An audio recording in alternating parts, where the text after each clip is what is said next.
जय जगन्नाथ। ମୁଁ କଳିଙ୍ଗ କନ୍ୟା ପୁଷ୍ପାଞ୍ଜଳି ଆଜି ଆପଣମାନଙ୍କ ପାଖରେ ଆଉ ଗୋଟିଏ ନୂଆ କବିତା ପରିବେଷଣ କରିବାକୁ ଯାଉଛି, ସ୍ୱଲିଖିତ ଏବଂ ସତ୍ୟ ମଧ୍ୟ।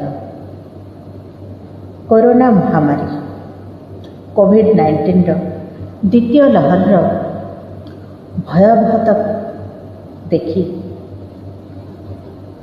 ମନରେ ଯେଉଁ ବିଷାଦ ଜାଗ୍ରତ ହେଇଛି ତାକୁ ନେଇ ଗୋଟିଏ ରଚନା, ସ୍ୱରଚନା। କବିତାର ଶୀର୍ଷକ ଆଜିର ସତ୍ୟ। କବିତାର ଶୀର୍ଷକ ଆଜିର ସତ୍ୟ। ଏଇ ଦୁନିଆରେ ଅନ୍ତିମ ଶଯ୍ୟାରେ କେହି ହେବେ ନାହିଁ କାହାର। ଏ ଦୁନିଆରେ ଅନ୍ତିମ ଶଯ୍ୟାରେ କେହି ହେବେ ନାହିଁ କାହାର। ଅଚିହ୍ନା ଅଜଣା ଶ୍ମଶାନ ଭୂଇଁଟା ହୋଇଯିବ ସ୍ୱର୍ଗଦ୍ୱାର।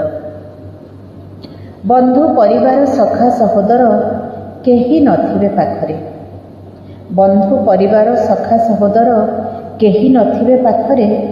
ପୁତ୍ର ପଡ଼ିଥିବ ଚିକିତ୍ସା ଗୃହରେ, ପିତା ମଶାଣି ଜୁଇରେ।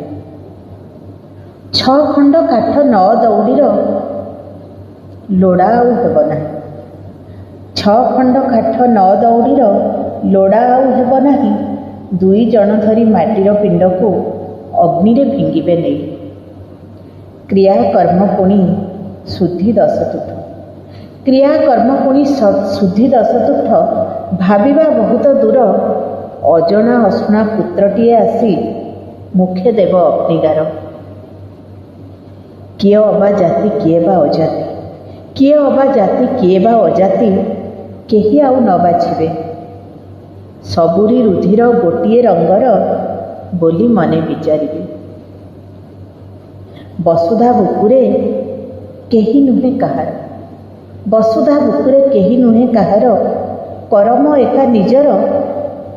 ଏହି ମହାଶିକ୍ଷା ମାନବ ଜାତିକୁ ଶିଖାଏ ଭୂତାଣୁ ଛାଡ଼। ଜୟ ଜଗନ୍ନାଥ। ଆଶା କରୁଛି ନିଶ୍ଚୟ ମତାମତ ଦେବେ। ଜୟ ଜଗନ୍ନାଥ।